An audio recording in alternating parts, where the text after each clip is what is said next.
All right, astrology time, and welcome to dailyastrocat.com. I'm Shane, and today is Thursday. It's the 10th of July. So what do we got going on here? Well, we're going to have a full moon.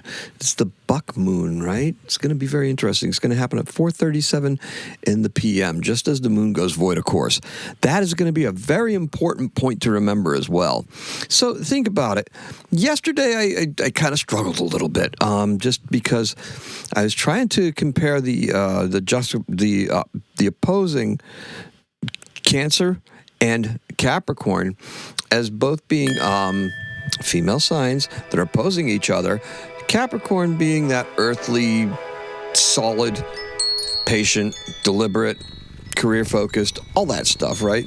And it's not necessarily career-focused, but it's very, very concerned with itself and boundaries and setting some of those.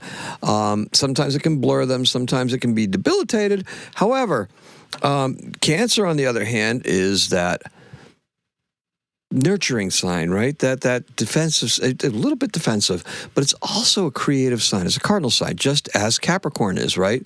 Capricorn tends to produce things that are solid and tangible, whereas the watery depths of Cancer can produce things that are, once again, very deliberate, not as tangible because they're more dreamy, right? Because it's watery.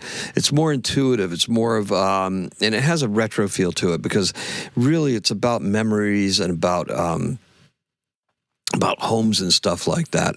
Not the comfort and, four walls around you like a Taurus kind of thing, but a very much like the home where you're at, that protecting the things that you love and doing the things that you love as well. Now, tried to point that out because it was like, okay, if we had a motherly kind of moon sign, opposite it we have that patriarchal Capricorn, right, ruled by Saturn. Now, Saturn in this instance happens to be in Aries, so we're looking at this as a creative point, and Saturn is slowing down, so it's going to get really intense.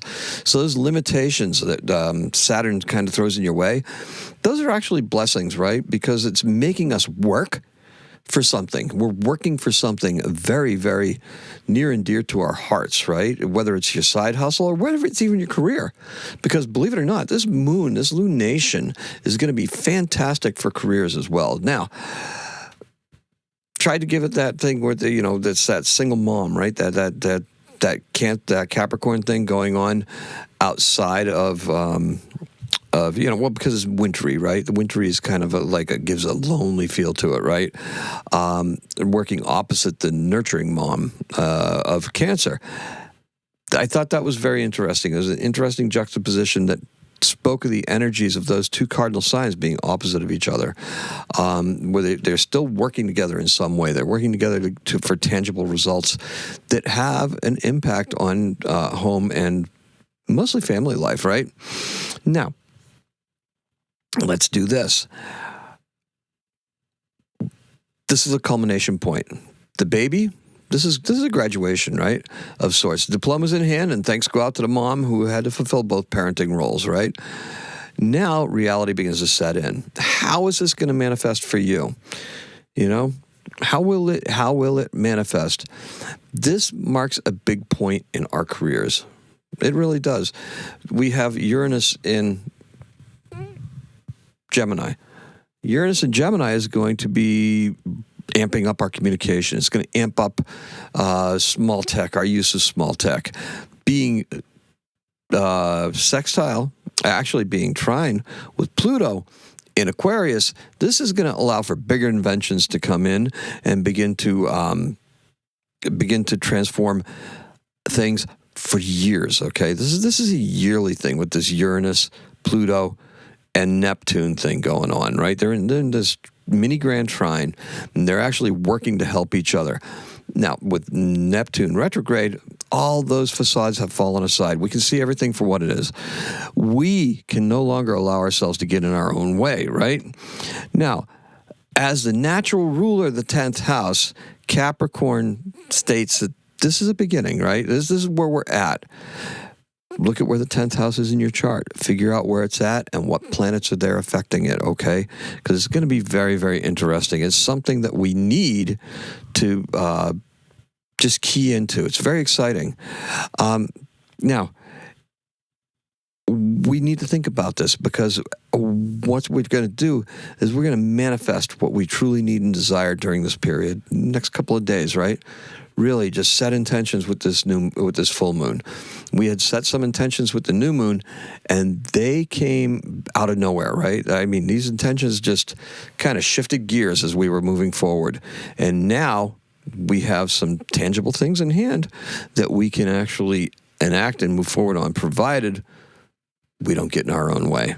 The key word is depth, okay? Because there's a massive depth to this. There's more to this than I can even possibly say. If you could look at this and just keep on going, I could look at these combinations, and have something totally different to say about them day after day after day, because something else would come to mind, something else would be intuitively embedded in my head, and I would just say, oh, okay, that makes sense. When cardinal signs are done, then the elemental properties take over, okay?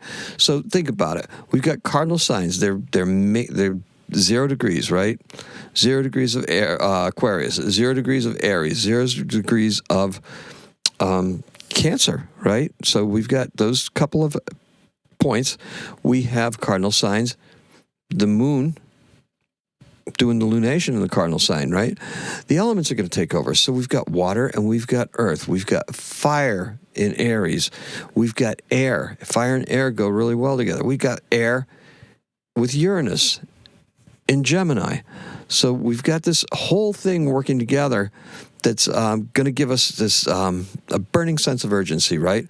Saturn is just there saying, you got to do this. You got to do this, because Saturn always has a reward, right? If we get through ourselves, if we get to the point where we have to go, and confidently and patiently and with discipline approach the problem or the change that we're approaching, that's where the reward comes from, right?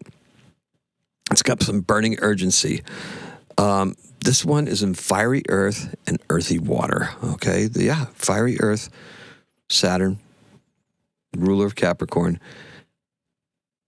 influencing Capricorn, and water, because we have the moon in Capricorn opposite the moon in Cancer, making that earthy water combination, right? Okay, making real the dream. This culmination is a new beginning.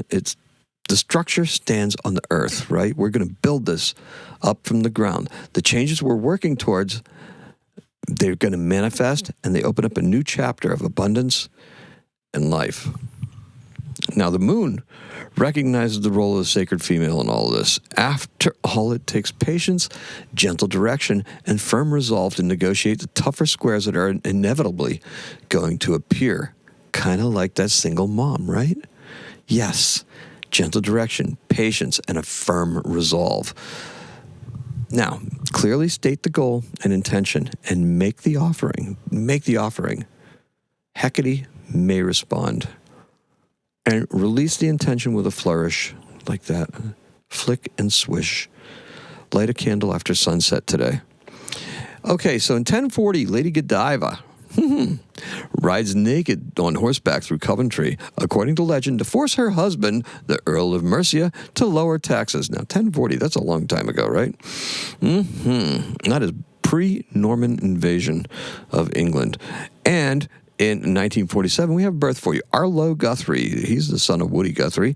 He's an American singer-songwriter that brings you that Thanksgiving Day classic here in Massachusetts and points beyond, Alice's Restaurant.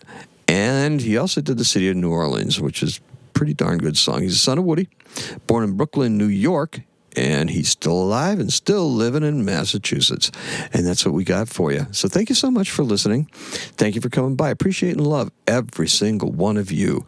Please make the most of this intention. It's really important. Either primary career, side hustle, doesn't matter. This is one size fits all. This is going to be something that it's going to free you up to do more. That's what it really should be doing. It needs to free you up so you can accomplish more with your time and with your efforts and with your love and understanding and what you're putting out into the world. Our keyword is depth. The color is a suddenly darkened room. And not everybody can take this, though. It's hard. It's hard because you've got to really fight through this, okay? Today's a 4, but it's not a 4 for any squares or anything like that. There's an opposition working there. But if you can really get through this and see it, the sky's the limit for you. It's a 4. Happy astrocatting.